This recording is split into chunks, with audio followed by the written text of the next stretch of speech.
It means so much for me to, do it again for my hometown and bring back the conference championship to Louisiana. LSU can win this football game, but it's going to come down to defense, man. He gave him a little stimulus check, man. So if Deion want to run for president and you want to cut us a stimulus check too, I'm fine with that too, brother. In this case, these owners, Jerry Jones, why do they get out here and they do all this capping, talking about, oh no, we don't need him. No, we don't need him. If you're gonna pay him anyway. Hold up, before you get to watching this video, let me talk to you for a second. Hit that bell down below and subscribe to the Fitz Take podcast YouTube channel so you'll know when every episode is dropping or if something has been posted on this page. Also, be sure to follow me and Elijah on our social media platforms. They will be linked down in the description. Now back to the episode. What's good, ladies and gentlemen? Welcome to another episode of the Fitz Take podcast. Thank you so much to everyone that has subscribed to our channel thus far. If you haven't already, hit the bell down below and be sure to tap in with us so you know everything that's going on our show. Man, I'm joined alongside Elijah Nixon, and we have a special guest that we're going to introduce in just a second. E-Man, the college football season is here. How excited are you for it? Man, I'm definitely excited. I can't wait for things to kick off, especially this Saturday. One of our local teams, UL, is playing against Grambling State. I can't wait to see that matchup. I know these guys are experienced, but I'm going to let Landon do all that talking about them Cajuns out on that field, man. How about you, Fitz? What you feeling right now? Man, it's awesome. Football season is my time of year. I love, the weather about it, the feeling of it, the moments that you see in all of these games that happens and everything, man. It's just so awesome. I love the football season. So without further ado, we're going to hop into it. We have our take number one, which is our first play, and we are welcoming in Louisiana Ragin Cajuns center, Landon Burton. He is a St. Thomas More alum as well, so he is fully local guy. Landon, thank you for your time, man. Man, what's going on, fellas? I appreciate y'all for having me. Fitz, Eli, good seeing y'all again. For sure, man. So I guess let's just hop right into it, man. You guys have completed fall camp now. It's officially game week. So now all the preparation begins for an opponent. Now you get to touch somebody that's in a different color jersey than what you are in. So just how excited are you to be able to get that opportunity? And this camp was a long camp. We had a very, very back and forth camp between us and the defense. So I feel like we all got ready to go, ready to play, fine-tuned our technique. So we're all ready to display what we've been working on this whole camp and getting ready to finally hit somebody else in a different jersey. I know you said you were ready to hit somebody else in a different jersey. Let's talk about these guys under your jersey. Monday, Bill Walridge was named the starting quarterback this year once again. What was that like, just to hear that he'll be that guy under center once again? Ben and Chandler, they're both incredible dudes. They've both been working their butts off this whole camp. But having been back there is going to be very relaxing, very calming. Like I said, they're both great guys, but it's going to be very, very good to have been back there. Absolutely. And I mean, for you as the center, you already have the responsibility of blocking, but you're also having to make sure that you're getting the ball back there to the quarterback. So just talk about the relationship that you've been able to build with Ben throughout camp and, how it's kind of progressed over the years that he's been here at UL. Right. So, yeah, we have a great relationship. Ben, he treats the O-line very well. He actually just took us out to eat not a couple days ago. So we have a very good relationship with Ben. He's a very prepared guy. He's always prepared when it comes for anything, especially this game plan week. He's taking it to a whole nother level. So our relationship is good, and I feel like he's going to do good for our team. And I know you said you have real good continuity with Ben. But what about the other offensive linemen? I know you got AJ Gilly there. What is that offensive line room like with you guys? It's a very funny offensive line room. Us and me, AJ, and Jax, we all came in together.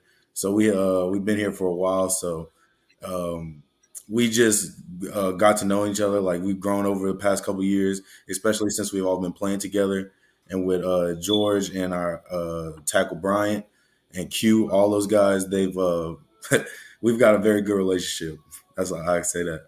Yeah, that's awesome, man. And to be able to have that kind of, blend. I played on the offensive line in high school and college as well, so I understand like it's five is one. Like if all of you guys are not on one accord, then the play's busted. Four can block it well, but one can be off and it can mess up the entire play. So with that in mind, like how have you guys kind of leaned into that mantra of five is one, making sure like, hey guys, if anybody else on the field is going to be on one accord, this room is going to make sure that we get it done correctly. Well, that actually started like when we were freshmen. Like the standard, there's been a standard in the offensive line room ever since we got there. It's just our turn to uphold the standard. So we've always known that we've kind of leaned on the offensive line here. In the past we've had some great offensive lines. We've had some great guys that come through here, and just most recently Nate. And he just called us up. He like talked to us. He said, "Y'all boys ready? Like y'all know what the standard is of the room, so we got to go uphold it." And it's just our turn to do that. And then speaking of that, your turn to do it. This whole team has a lot of experience, so everybody feels like they have a piece of the pie that's going to happen this year, and they're going to be a big contributor. So talk to me about this team and experience. How much do you feel like that can get you guys over the hump to come back and probably win the Sun Belt this year? Man, we've had a I'm put it like this. Our team, we're ready. I know we have a lot of experience with KC. He's leading that linebacker room. The D line, Mason, Jordan Lawson. We just got Kyron Mims, Antoine Bayless. All those guys. We've been going against them all camp. So I could tell you those guys are ready to go for sure.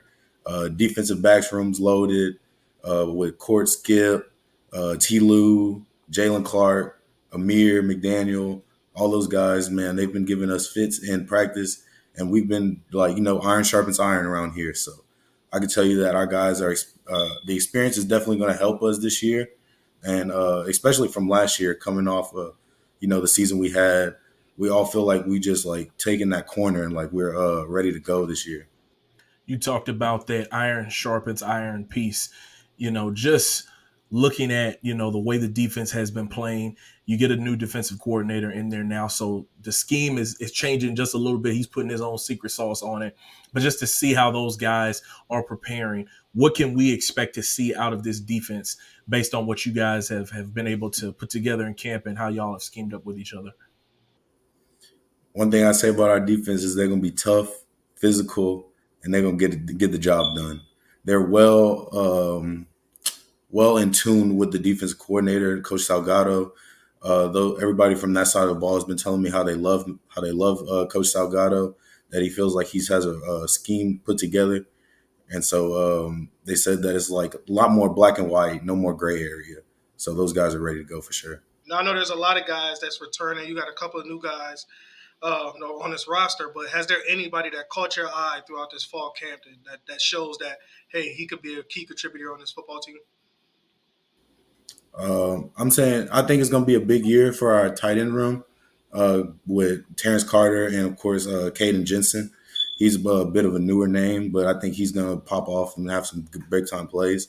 Also, we got a really fast wide receiver, Raji Dennis. He's going to be a very impactful player, I feel like, along with the rest of the wide receiver room, like Jacob, Rob, Lance Lejeune.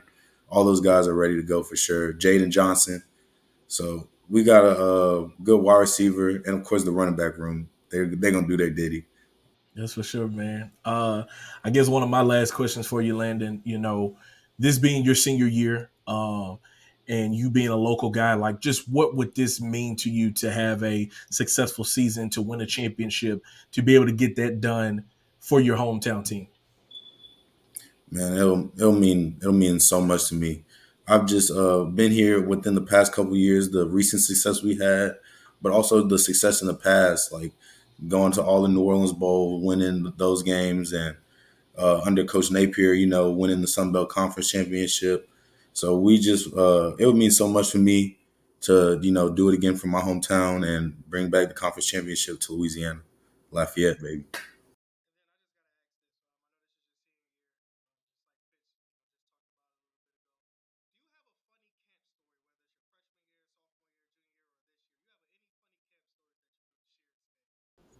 All right, I got one. So last year at camp, Jasper Williams, linebacker, right? We're all like coming off of, I think it might be coming off of practice or it was before practice. And we're in the training room in the cold tub, like rehabbing. Everybody's rehabbing, chilling, hot tub, cold tub. So Jasper walks in, he's like, he looks at our trainer. He's like, is the cold tub cold? She's like, yes. She's like, yes, it's cold.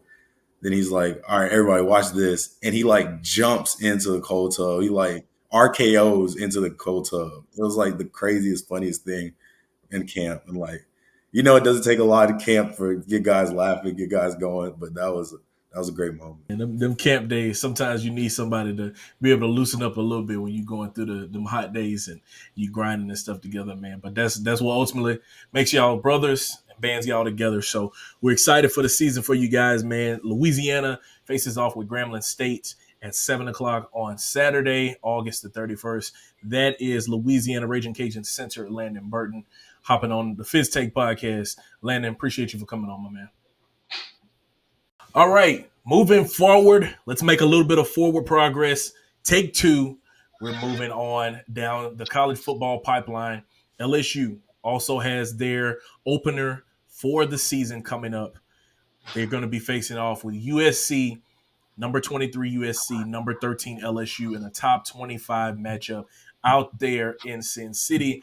Elijah, what are your thoughts on that matchup between the Trojans and the Tigers? Man, I just think that LSU can win this football game, but it's going to come down to defense because we all know that USC is always going to have one of those quarterbacks that can dink and dunk and go over the top. But this will be a good test to see if that secondary is really amped up. Last year that secondary wasn't the best in college football at all. I know that was at the bottom tier of all defensive rankings in college football last year. So with that being said, they're going to be put to the test early and often in that ball game. And if the defense can answer the bell early, I don't have no doubt that this offense could put up points. I think that we could see a complete win on both sides of the ball with the Tigers. I think that we can have a fair shot of saying they can be a top 12 team headed into the postseason, but they have to show that this week against USC. Yeah, they have to come out and they have to set the tone extremely early, like you said. I think, like we talked about on our last show with Georgia Tech upsetting Florida State, they got to start it off with the ground game. So whether that's Josh Williams, whether that's the other guys there in the backfield that's along with him, the running back by committee, however they can get the run game generated. If they can get that going early, that sets up everything else on the offensive side. They got a handful of guys that are dealing with some injuries. I think Chris Hilton was listed as questionable. Miles Frazier there on the offensive line was listed as probable. More than likely, those guys are going to be amped up and they're going to want to play there in the opener. But what I really think is going to be important as well is, like you said, that defensive side of the ball. How are they going to be able to gel now that you've had an offseason, a spring, a fall? You have Blake Baker there as your defensive coordinator now. This is his opportunity to put his stamp early on and say, this is the mentality that we're going to have as an LSU defense. This is how we're going to set the tone. Whether it's like the setup of we blitz all night and they remember the night that they faced off with the Tigers, like however you want to set the tone, this is his opportunity to be able to do that. I think that it's, really going to be an interesting matchup. I don't know very much about what USC has across there. But when you look at an opponent on a week-to-week basis, and you're trying to set up a game plan and you're trying to establish, how you can attack their weaknesses and all those things like that, you have the weapons to be able to get it done. On defense, you got a Harold Perkins there. If it's putting him in more positions where he's able to rush the passer, if that's the way you need to attack USC, you got to do that. It can't be about, like we talked about the other day, it cannot be about this is my scheme, he needs to be here. We need to put him in positions where he's going to be able to go out and make plays. And that goes the same thing on offense as well. Now, speaking of Perkins, I got to ask you, Fitz, what is the X factor? Who will be the X factor of this ball game of why the Tigers may pick up this win? I'm going to say the tight end position. The tight end position is going to be the X factor because on the offensive side of the ball, everybody's going to have all eyes on Gary Nussmeier. They're going to be looking at what the receivers are doing, how many passes are they going to drop, what are they going to be doing, and all of this stuff like that. But that tight end position, Mason Taylor, Trey'Dez Green, those guys there, if they can make it to where they are a security blanket for Garrett, whether that's them running a drag route or slipping out of the backfield or just finding themselves an opportunity to get open and be in position, if they can be a security blanket for their quarterback, I think that will ultimately be the X factor. That will be the thing that stands out in that ball game. I'm expecting Mason Taylor to come out and really prove that, hey, I'm that guy.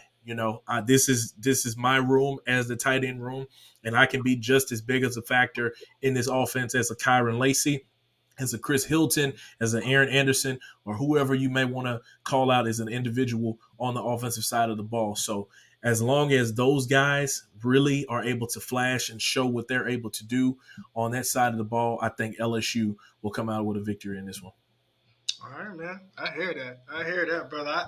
I say, like, for me, you got the offensive side of the ball, and I'm an offensive guy, but I think that guy that's going to have to do it, you said it earlier, Harold Perkins, man.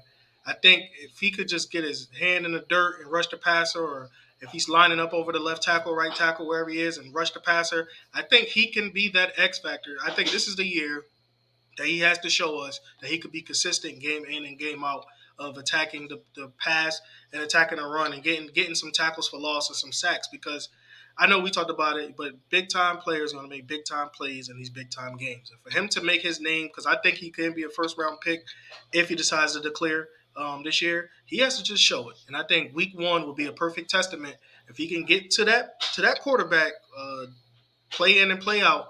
I think HP is big for a good year coming this year. Absolutely. Now, let me ask you this. When you look at what this team has and all the pieces and things like that, how much of this game is not just about setting the tone, but getting out there and actually being able to get good reps? Because, in high school, you get a jamboree, you get scrimmages, and the pros, you get preseason games. In college, are you got to get out there, and the first game you got, that one counts. So how important is it for them to be able to come out and just get things clicking? They're going to make mistakes because it's the first game, but how important is it going to be for them to come out and get things clicking very early just to set their season off right?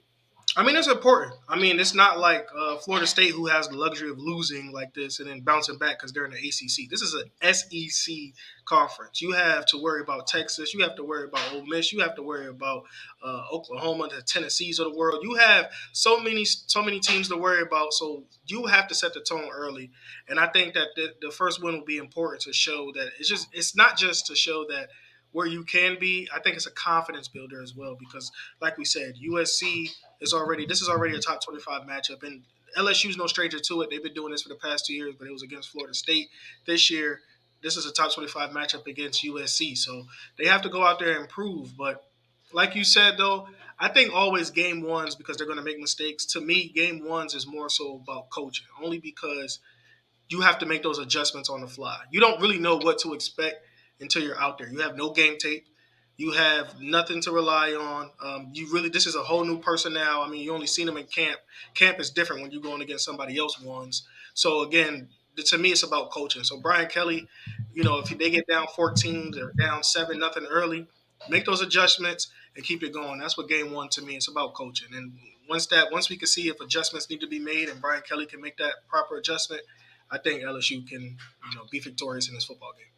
Absolutely. A lot of people don't understand, like, when you come out there, you put in a game plan and you run most of the time, your first 10 to 15 plays are somewhat scripted. So you know what you're trying to do, what you're trying to get accomplished as you get things started off. But the main thing is not the first 10 to 15, it's those next 10 to 15, because those are the plays that you're making where you're like, okay, if I'm on the offensive line, I remember when we would come to the sidelines, we would always get over there and coach would say, okay, what front were they in? Because if all week we looked at on film and they had 3 down linemen and they come out with 4, okay, now we got to adjust. Hey, coach, we practiced it all week long running power like this. How do we adjust it now? Like, we know how to block it, but how do we adjust it with this scheme of what they're doing? And then from there, those 10 to 15 plays are the plays that really are able to count. And so, like you said, if Brian Kelly is able to make those adjustments, because there are going to be things that USC is going to do to bring out there to, try to confuse what the offense wants to do and vice versa. If Brian Kelly and his staff are able to adjust and figure out what's going on and continue to score points, the defense holds them off. I do believe, like you said, that LSU comes out on top. So with that in mind, what is your score prediction for this game? I got a tight one. I got a 3-point ball game. I want to say 30-27. And it's not a walk-off field goal. I think somebody makes a stop at the end and gets them off the grass. But I think it'll be a 30-27 ball game. I think LSU pulls it off in Vegas and comes back 1-0 to Louisiana. What about you, man? I am going to say that it's going to be a close one too, but I think it's going to be a one-score game. I think LSU is going to come out on top in this one by a touchdown. I'm going to say that the score is going to be 35-28. I think both offenses are going to get their licks, but then once things get settled in and the defenses are able to figure it out, then somebody's going to make that one or two key stops to get out on top, and then I think LSU will be able to pull away ultimately. So LSU plays off or faces off with USC on Sunday, September the 1st on ABC. It's a top 25 matchup out there. It is a 6:30 kickoff. And then from there, LSU season, they got Nicholls, South Carolina, and USC from there. And you talked about having some, competition in the SEC. Once they get to SEC play, Oklahoma is ranked there at the end of the season.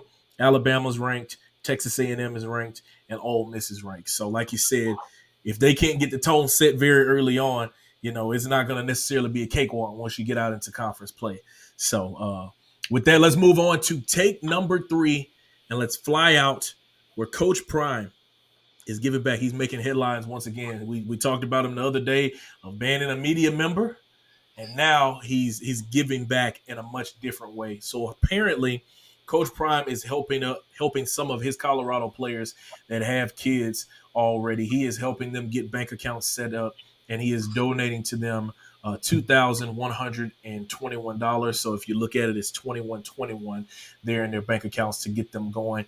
And one of the quotes that he said is, that no child is a mistake, and that he's just, trying to help these guys as best he can. So for you, Elijah, just talk about how instrumental, that is for a coach to be able to do things. We always talk about coaches are there to win championships, but when they're able to help you in the game of life, talk about how important that is. I think Deion always been like that, helping his guys in life. I mean, even when he was at Jackson State, I'm not sure if he gave them 21-21 in their accounts, but he was able to put that program on the map and try to get those guys, in the best possible position to get drafted and things like that. And now here, helping them out with some money. Again, Deion doesn't have to do this, right? Deion his presence alone is going to bring scouts, is going to bring endorsements, going to bring stuff like that. But for him to give out some money to those guys and then now I don't know if he's teaching them how to manage the money. I'm pretty sure he probably is. For him to do something like that is big, man. Because as a college kid, I don't know if I ever had 21-21 in my account. But at the same time, I would have been very grateful for it, especially in that area, because books are expensive. Of course, the calf, you miss the calf as an athlete. Sometimes I hear stories about that. So you got to make sure, bro. yeah. So you got to make sure that you have a couple dollars, man. He gave him a little stimulus check, man. So Deion want to run for president, and you want to cut us a stimulus check too. I'm fine with that too, brother. I'm fine with that too. But I'm happy with what he's doing in Colorado and leading the way, brother. I'm happy the way. I'm keeping my hands off that politics talk. You can keep that, brother. I don't know what you're talking about. I don't know about all of that. But no, him doing that, man, is super awesome because, we always talk about that, a coach is defined by his win-loss record and all those things like that. But it's also about, what is he doing to mold these young men into great husbands, great fathers, great doctors, great lawyers, all of whatever they're going to be. It's not just about what he can help them do on the gridiron, on the football field. It's about what they're able to do in life. And the fact that he's helping, guys that have children that, in a way, when you have a child young, I've heard people say that sometimes you have to put your dreams on the back burner because you got to put that child first. And I fully believe that these guys are playing football because they're trying to fight their way to the NFL so they can take care of their baby boy or their baby girl or what may have you. But not everybody is going to make it to the NFL. Coach Prime knows that. And so he's trying to set them up so they're going to be straight in life. Like, even if you don't make it to the NFL, like, you're going to be okay because I'm gonna point you in the right direction. Whether that's you got this startup money, and I'm gonna introduce you to a friend, or he's got connections in all these corporate, different places, Walmart and all these other places that are sponsoring, the teams that he's had. And that's just going to help these guys to be able to do things post football because the game don't last forever, bro. Like as much as people want to believe that these guys can play as long as they want to, yes, you have people like a Tom Brady that's an anomaly that played 20 years and all those things like that, but the game stops at some point. And if you don't have another plan outside of the game, it's going to be real hard for you in life. And then you add on top of that, you have a kid in the mix as well. So shout outs to Coach Prime for getting that done for those guys, man. I really gotta tip my cap to him on those parts. So I I wonder guess what that. I wonder what that guy got to say to him now. That guy that be writing that, Deion Kool-Aid stuff. I mean, can he write something about this one? Like that. That's I no, he like. ain't gonna write that. No, he ain't gonna write that. He ain't gonna write that. But it's okay. No. It's okay. He should Because you write know what something he gonna do? If he do write it, he gonna be like, look at Deion trying to make it about him. He gonna make it 21-21 in the 21. bank account. Why it couldn't have been 21,000? Why he had to give him that little bit of Kool-Aid, man? He need to chill. He need to chill on all that for real though. Well, So while we're on that topic of money, man, let's get to this Fitz take. for sure, man. So our CeeDee final take, yeah. CeeDee Lamb got paid. Got paid. Young brother got paid 4 years, $136 million. That is the highest paid non-quarterback contract in the NFL. That is $38 million a year. Fitz, what you thinking, man? What you Listen, thinking, man, Fitz? I love it. I love seeing a black man make his money. I love it. Shout outs to him, hashtag localize everything. He was born in Opelousas. But also just to see him, go through the contract disputes and all those things like that. But my thing about this that I always have to look at is I don't know why these coaches, these scouts, and in this case, these owners, Jerry Jones, why do they get out here and they do all this capping, talking about, oh no, we don't need him. No, we don't need him. If you're gonna pay him anyway, like stand on that. You know what I'm saying? Like if you're gonna talk all that talk, let him walk there. But they know they're not gonna do that because they know they need him.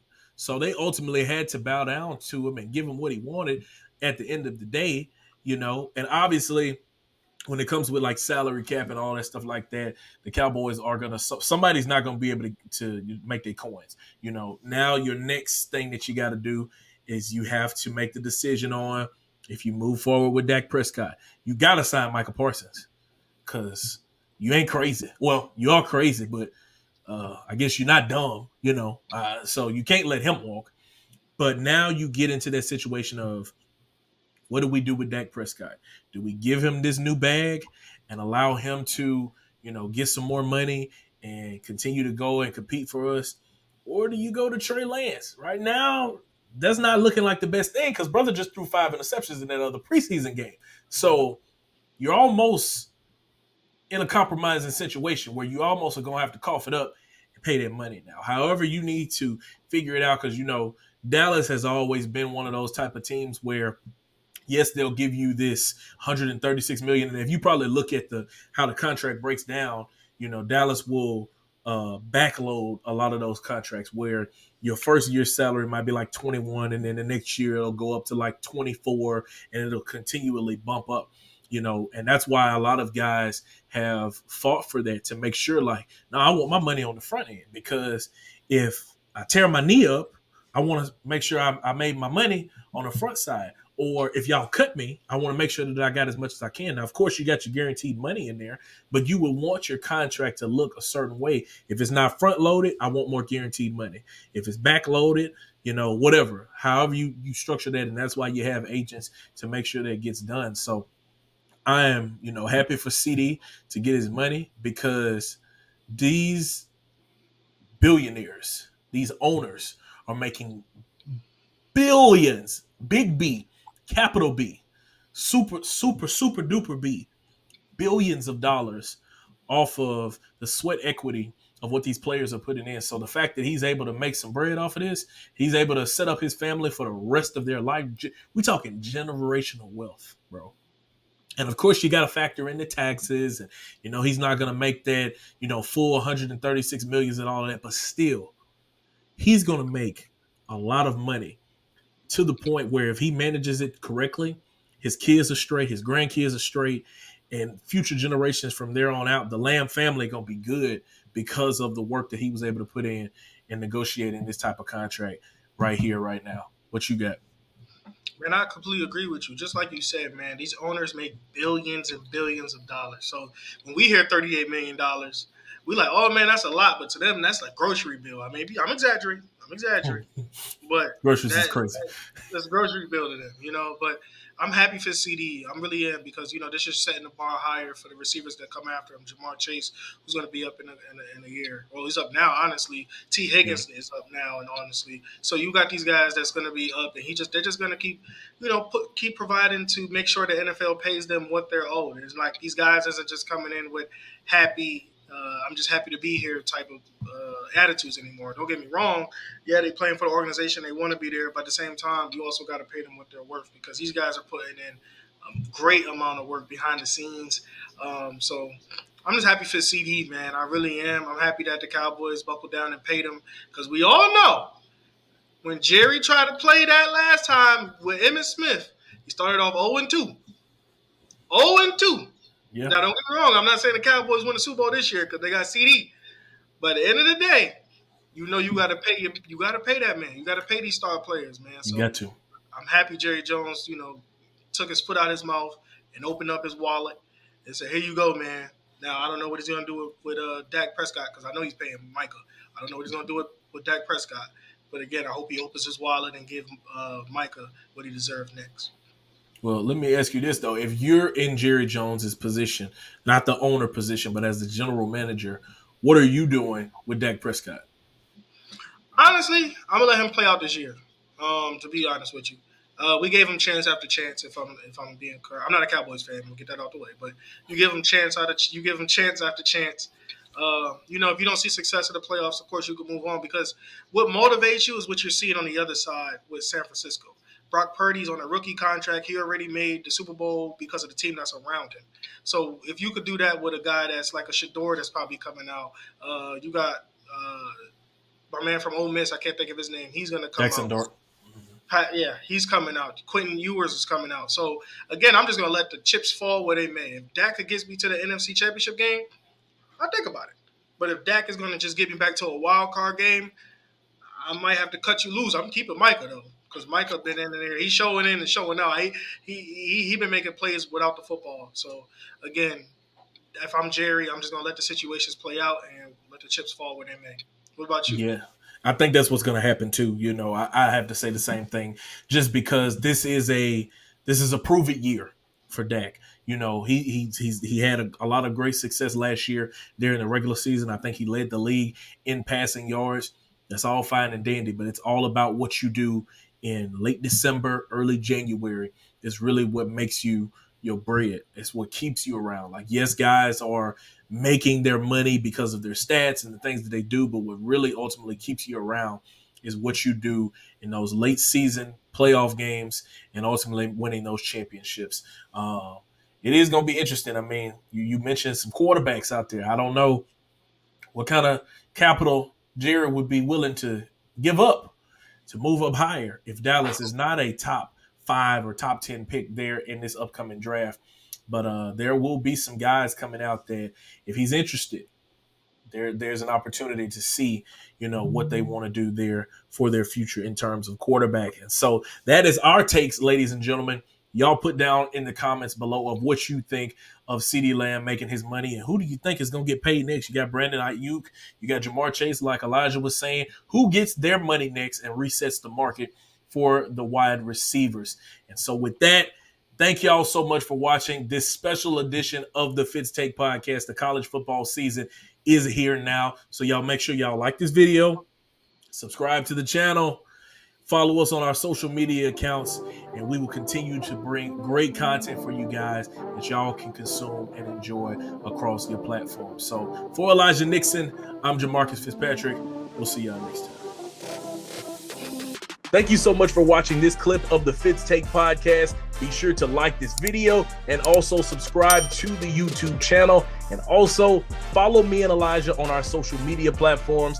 They will be linked down in the description. And remember, every episode of the Fitz Take podcast will air right here on the YouTube channel every Monday at 2 p.m.